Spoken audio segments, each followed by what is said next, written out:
NamRA's Chief Strategic Communications and Support Engagements Officer says the recovery reinforces the agency's commitment to stem tax evasion, fraud and unethical practices.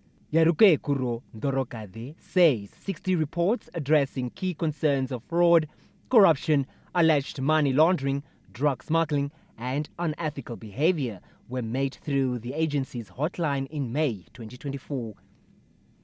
The NamRA whistleblower hotline, launched in 2024, is independently managed by auditing firm Deloitte Namibia. Dorokade says the impact of this initiative is evident, including 15.8 million raised in assessment.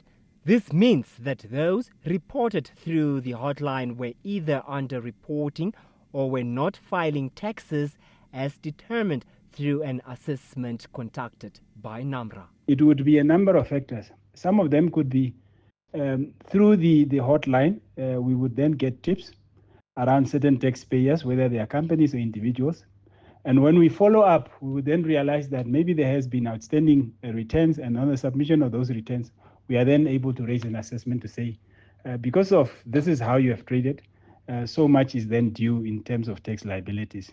There would be instances where some of these were reported or submitted to us, but then on our audit, we then able to discover that maybe they were not authentic, and then we are able to determine that based on our assessment, this is the authentic value in respect of what your tax liability should be.